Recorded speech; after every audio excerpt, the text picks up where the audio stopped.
अब लोग आज देखो हम दर्पण पे आए हैं। दर्पण के आपको हमने दर्पण में अवतल दर्पण पूरा पढ़ा दिए। कौन पढ़ा दिए? अवतल दर्पण। तो हमने अवतल दर्पण आपको पढ़ा दिए हैं। कौन सी तरह पढ़ाए हुआ? अवतल दर्पण। तो अवतल दर्पण में आपको 6 केस बताए। क्या केस बताए हैं? 6 केस। अवतल दर्पण में हमने आपको कई केस बताया? 6 केस बताया। तो 6 केस आपको याद होना चाहिए। ठीक है। अब आपको हमने अब अवतल दर्पण तो खत्म कर दिया, उत्तल दर्पण चल रहे हैं। ठीक है। उत्तल दर्पण तो देखो हुआ हमारा उत्तल दर्पण है। उत्तल दर्पण यहाँ स्टार में लिख लीजिएगा कि उत्तल दर्पण उत्तल दर्पण द्वारा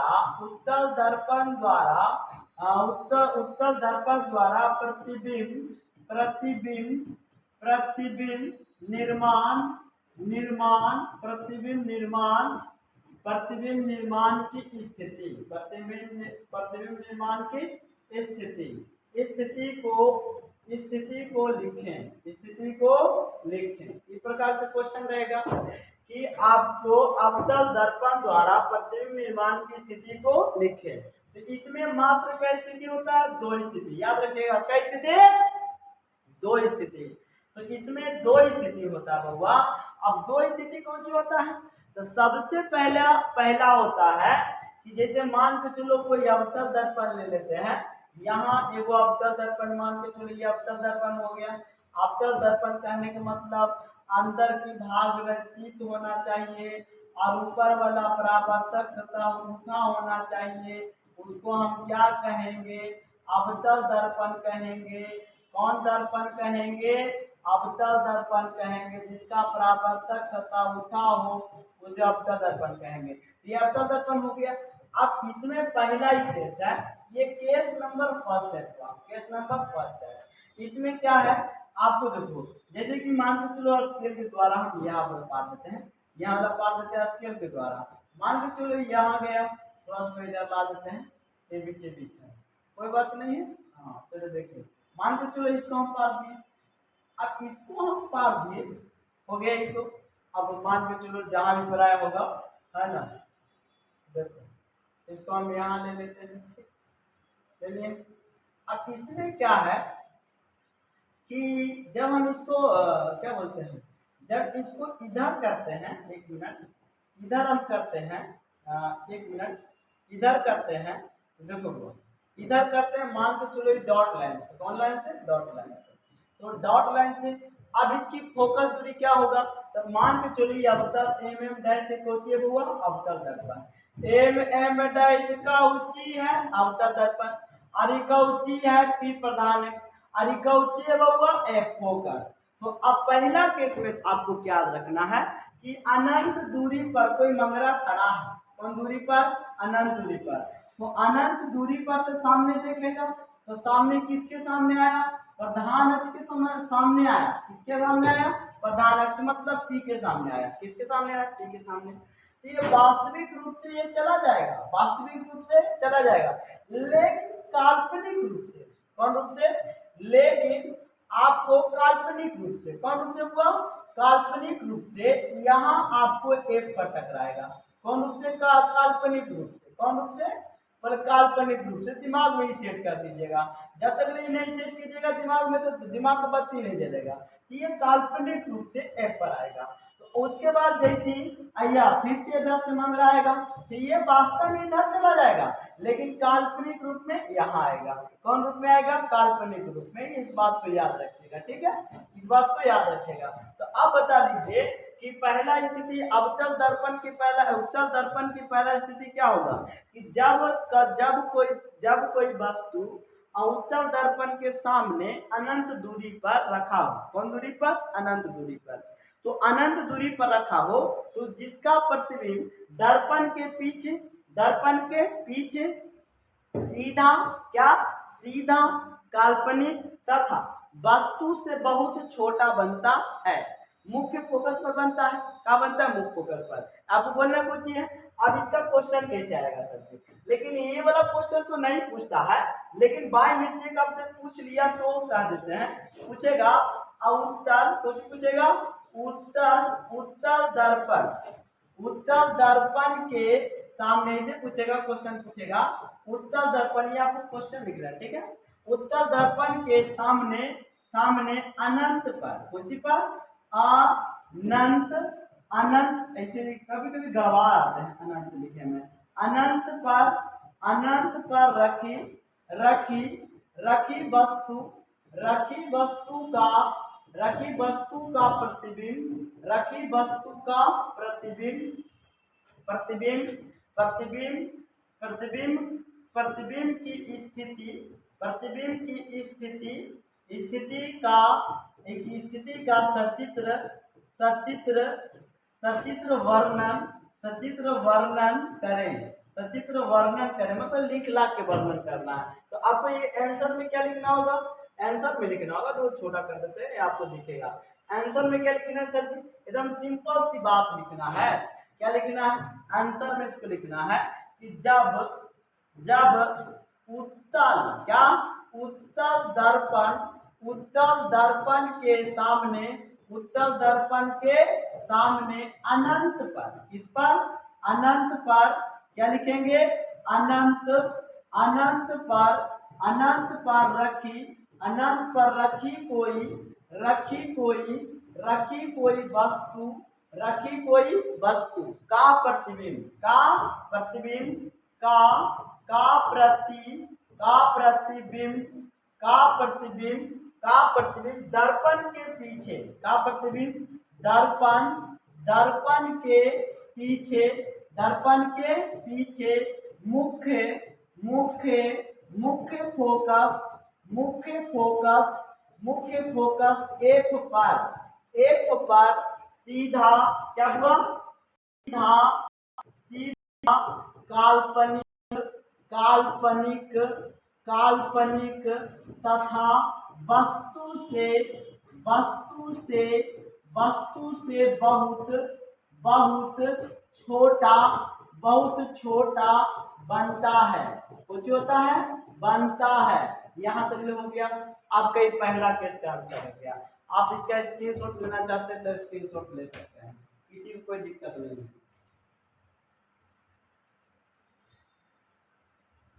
आप देखिए दूसरा, पहला केस नंबर हो गया, अब आपका दूसरा आता है। पहला केस नंबर का स्क्रीनशॉट ले लिए होंगे, यस सर। आगे बढ़ते हैं।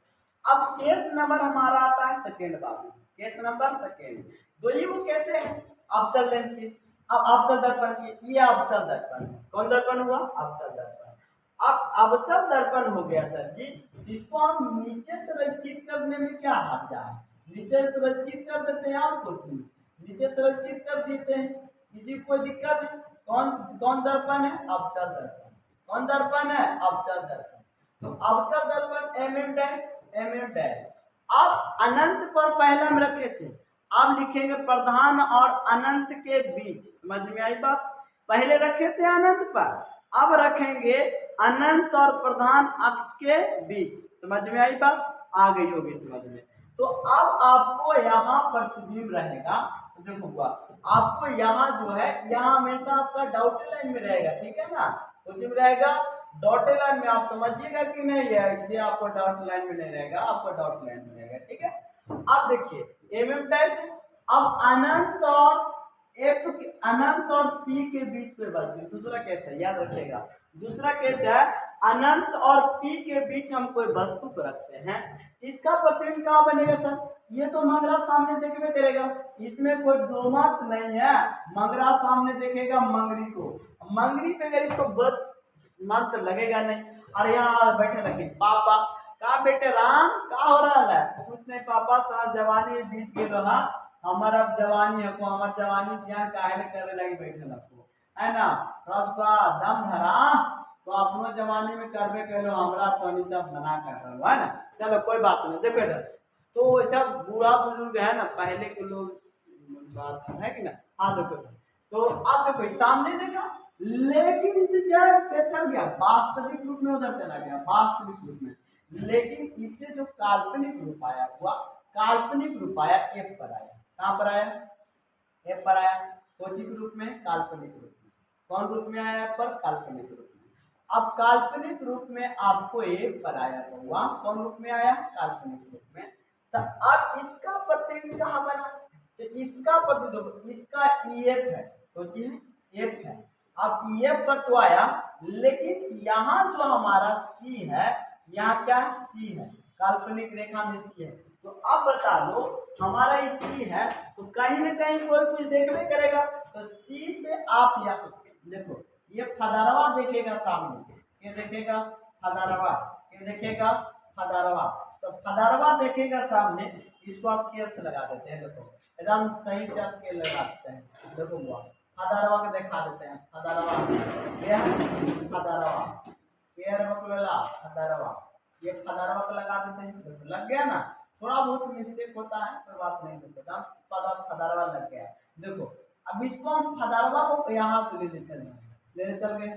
अब देखो कहाँ कटा, तो सर जी यहाँ पर कटा, तो यहाँ पर कटा मतलब यहाँ न कटा का प्रतिबिंब बन रहा है, न कटा का प्रतिबिंब बन रहा है। समझ में आई बात, आ गई होगी समझ में। तो अब आपको इसको क्वेश्चन कैसे आएगा सर, तो क्वेश्चन ऐसे आएगा, देखो क्वेश्चन आपको आने का वजह बताते, क्वेश्चन कैसे आएगा, कैसे लिखेंगे, सब बताएंगे, टेंशन मत लो। तो अब देखो इसका क्वेश्चन कैसे आएगा, यहाँ रहेगा कि जब ऐसे लिखा रहेगा अवतल अवतल अवतल में बोला जाता है, देखो अवतल में ज्यादा रटा गया इसलिए अवतल लिखा जाता है।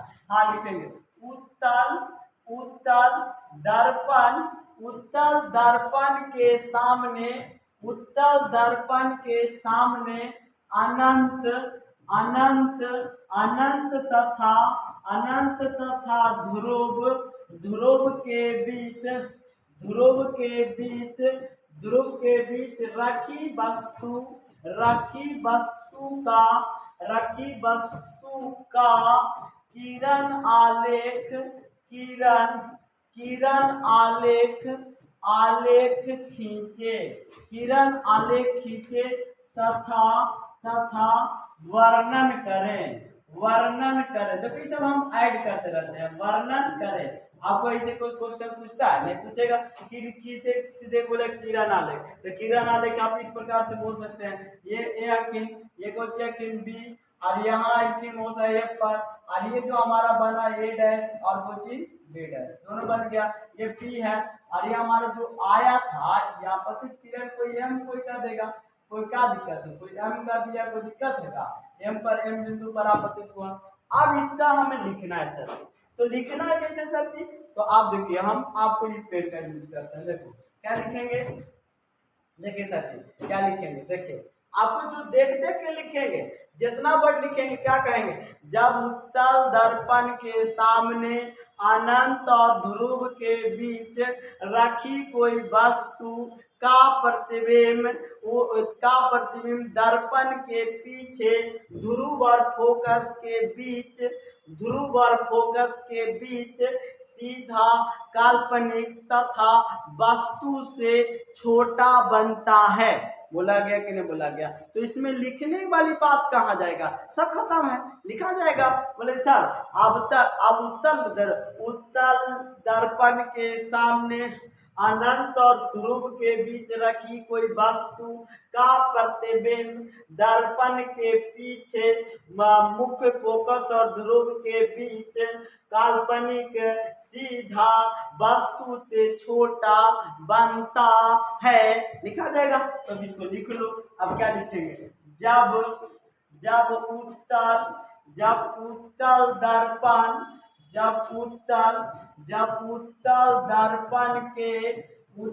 दर्पण के सामने अनंत उत्तल दर्पण के सामने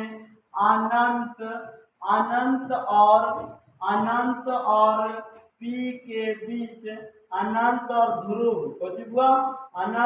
ध्रुव के बीच रखी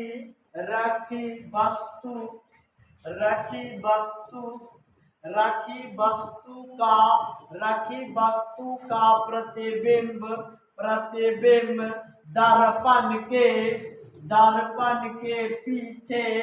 दर्पण के पीछे सीधा काल्पनिक काल्पनिक तथा वस्तु, काल्पनिक तथा तथा वस्तु से छोटा छोटा बनता है, वस्तु से छोटा बनता है। देखो इसमें एक चीज नहीं लिखे, इसमें यही चीज नहीं लिखा है ना कि प्रतिबिंब दर्पण के पीछे सीधा काल्पनिक तथा वस्तु से छोटा बनता है, ये तो हम लिख दिए हैं। लेकिन प्रतिबिंब ध्रुव और पी के बीच यहाँ लिखाएगा, यहाँ पर लिखना प्रतिबिंब ध्रुव और पी के बीच, ध्रुव और पी के बीच दर्पण के पीछे यहाँ लिखना प्रतिबिंब दर्पण के पीछे पी और एफ के बीच, यहाँ लिखल होगा पी, यहाँ लिखना है पी कॉमा एफ के बीच सीधा काल्पनिक तथा वस्तु से छोटा बनता है। यहाँ तो हो गया। अब देखो बाबू, अब हम चलते हैं आपको उत्तल पर, अवतल पर, कोची पर, अवतल पर। अब अवतल दर्पण में साबित करेंगे 1/f बराबर 1/v प्लस 1/u। अब इस पर हम चलेंगे। आपको दर्पण, हाँ अब यहाँ से आपको अंतर पूछेगा, तो ठीक है क्या पूछेगा, अंतर। तो आपके अंतर क्या पूछेगा ना,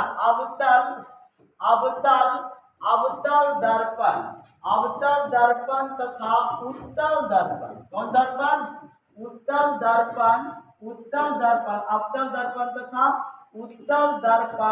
उत्तल दर्पण में अंतर स्पष्ट करें। कोची करें, अंतर स्पष्ट करें। खुद से तुम लिख सकता है, कैसे सर, इधर कर लेंगे अवतल, इधर कर लेंगे अवतल, इधर कर लेंगे उत्तल, हो गया कपुत्तल, इधर कर लेंगे अवतल, उधर कर लेंगे उत्तल। इधर अवतल क्या कहेंगे, इसका परावर्तक सतह धसा होता है। देखो अवतल, तो अवतल इधर से बाहर से रचित होता है, तो बाहर से रचित, इसका परावर्तक सतह कुछ होता है, इसका लिखेगा अवतल, यानी देते अवतल का परावर्तक सतह धसा होता है। क्या होता है, धसा होता है। जबकि इसमें लिखना है, जबकि उत्तल दर्पण की परावर्तक सतह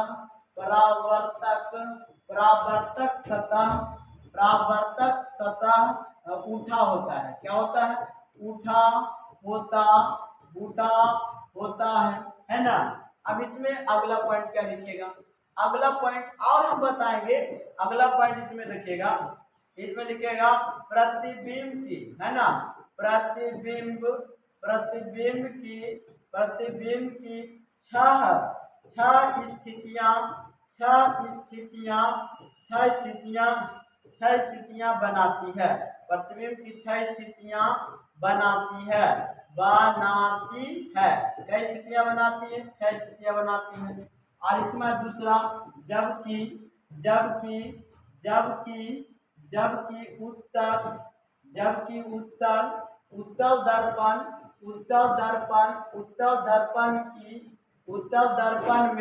उत्तल दर्पण में वस्तु की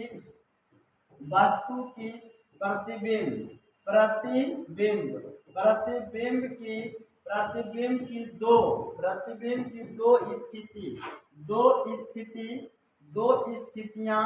दो स्थितियां निर्माण करती है। क्या करती है, निर्माण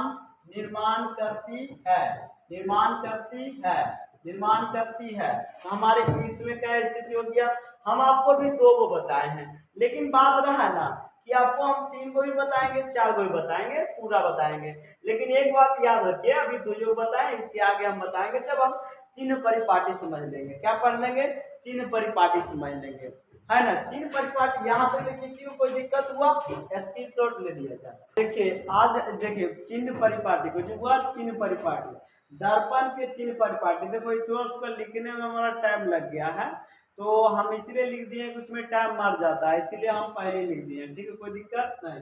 क्या है, दर्पण के चिन्ह परिपाटी, ये देखिए हमारे द्वारा लिखा गया है, जो हम खुद से लिखे हैं, और उसके बाद में जो बुक के द्वारा अभी बताएंगे। जो गोलीय दर्पण में देखो हमारा द्वारा क्या लिखा गया है, हम खुद लिखे हैं, कहे हैं गोलीय दर्पण, कौन सी दर्पण को, गोलीय दर्पण, गोलीय दर्पण में वस्तु का प्रतिबिंब कभी आगे कभी पीछे तथा कभी कभी सीधा तथा कभी उल्टा बनता है हमारे चिन्ह परिपाटी के द्वारा। कभी हमने आपको केस बताए तो केस में पढ़ाए कौन चीज, कभी हमारा सीधा प्रतिबिंब बना तो कभी उल्टा प्रतिबिंब बना, कभी दर्पण के आगे बना तो कभी दर्पण के पीछे बना। समझ में आई बात? तो वो चिन्ह परिपाटी है कि नहीं, वो चिन्ह दे रहा है कि नहीं कि हम इस दर्पण को ऐसे उठाएं तो दर्पण को ऐसे उठाएं तो फलना बकलोला का मुँह बड़ा दिख रहा है, आप इतना दूर पर आए बकलोला का मुँह चपटा दिख रहा है। तो कहने का मतलब है हमारा जो स्थिति है वो स्थिति को हमने परिवर्तन कर रहे हैं तो हमारा स्थिति का सब कुछ है तो वही चिन्ह हो रहा है। जैसे हम जैसे ही परिवर्तन किए तो चिन्ह छोड़ के गया कि नहीं गया। मान के चलो आप चोरी किए तो चोरी करे गए तो वहाँ चोरी करे गए भैया तो वहाँ आप कुछ न कुछ चिन्ह छोड़ के चले आए कि फलना चोरी किया था आया तो आप चोरी करे गए थे।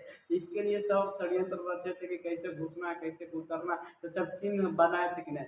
उसी प्रकार से इसमें चिन्ह परिपाटी में क्या ऐसे लिखिएगा कि गोलीय दर्पण वस्तु का प्रतिबिंब, गोलीय दर्पण में वस्तु का प्रतिबिंब, प्रतिबिंब कभी आगे कभी पीछे। आपको चिन्ह परिपाट आपको पीछे जितना भी हम पढ़ाए हैं केस पढ़ाए हैं उसी से, कभी आगे कभी पीछे, कभी आगे कभी पीछे तथा कभी सीधा कभी उल्टा बताए थे, कभी सीधा कभी उल्टा।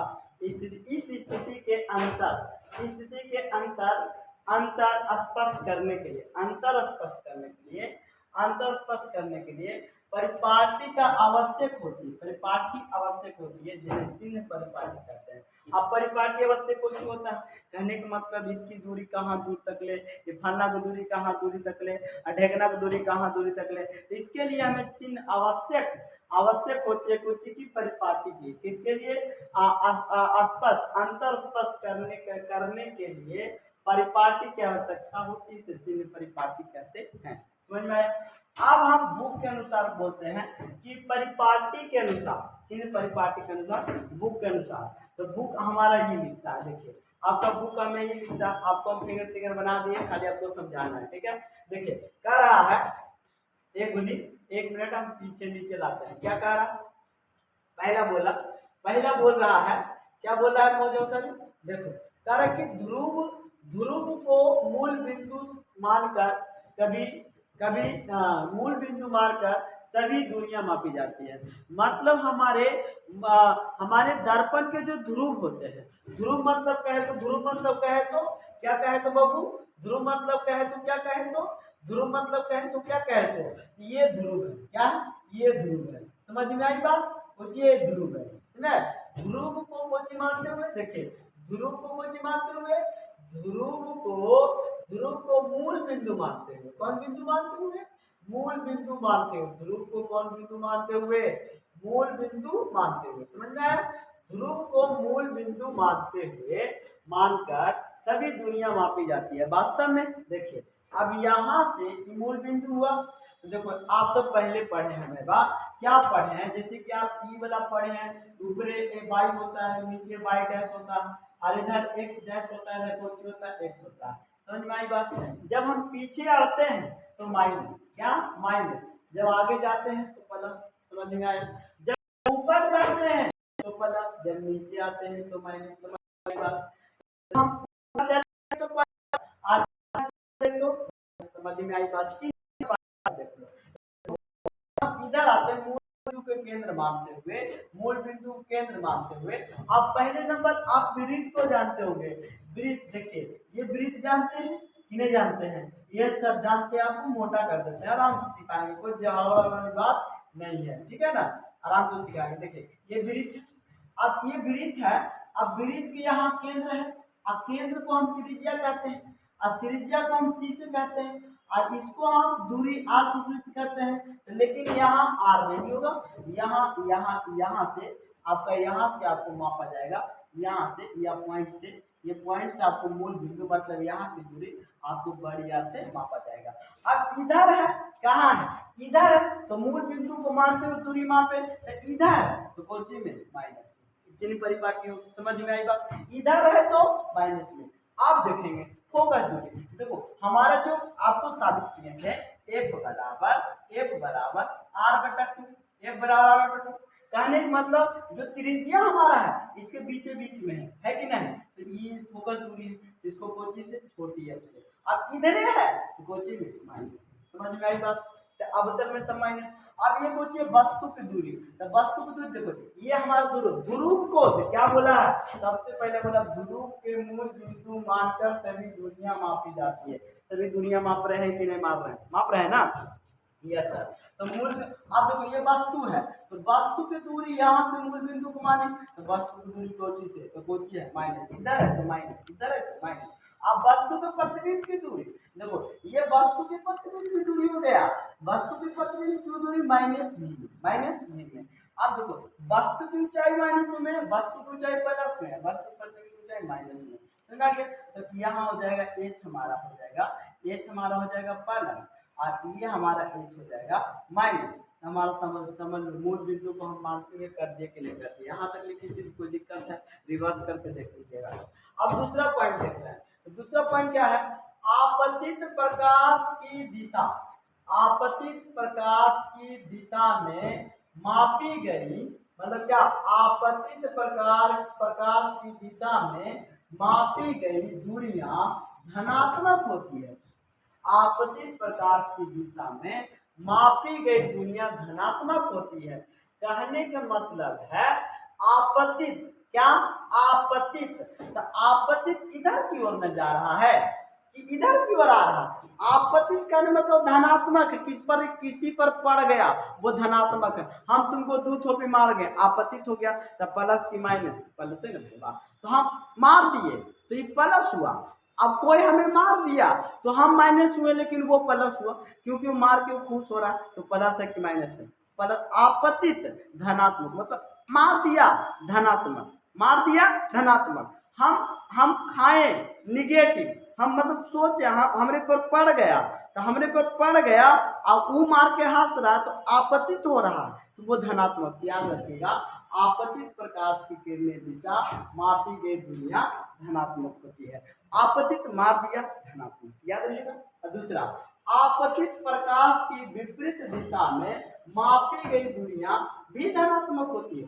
विपरीत दिशा में, आपतित के विपरीत दिशा में, जैसे देखो ये आपतित हुआ, क्या हुआ, आपतित हुआ, तो ये आपतित दूरियां तो धनात्मक हो गए किया, लेकिन आप मापे किसे, ऐसा इसमें मापी, तो नहीं, इसमें हम नहीं मापेंगे। कैसे नहीं मापेंगे, क्योंकि आपका 2 दर्पण है, क्या दर्पण, 2 दर्पण, तो इसमें लिखा हुआ सही है कि मापी गई दूरियां धनात्मक होती है। अब देखो, अब हम वक्रता त्रिज्या यहाँ से यहाँ मापेंगे, तो वक्रता त्रिज्या कोची में, आर में उधर है ना, तो प्लस। अब ये फोकस दूरी, यहाँ कोची है फोकस दूरी, यहाँ से यहाँ फोकस दूरी कोची में प्लस में, और यहाँ वस्तु के प्रतिबिंब की दूरी प्लस में भी, समझ में आई बात। खाली वस्तु की दूरी माइनस में, कोची में माइनस में, समझ पाया। उसके बाद मुख्य अक्ष से ऊपर लंबवत सभी दूरियां धनात्मक, ऊपर धनात्मक, अब मुख्य अक्ष के नीचे सभी दूरियां ऋणात्मक, नीचे ऋणात्मक, ऊपर धनात्मक, समझ में आई बात।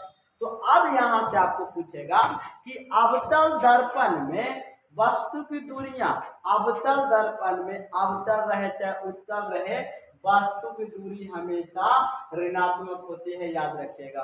अवतल रहे चाहे उत्तल रहे, वस्तु की दूरी हमेशा ऋणात्मक होती है।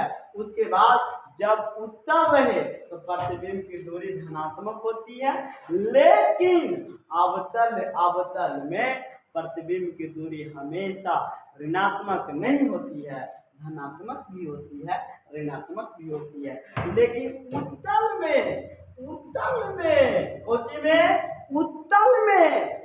में हमेशा धनात्मक होती है प्रतिबिंब की दूरी। तो प्रतिबिंब अब इसमें धनात्मक भी होती है और ऋणात्मक होती है, प्रतिबिंब की दूरी।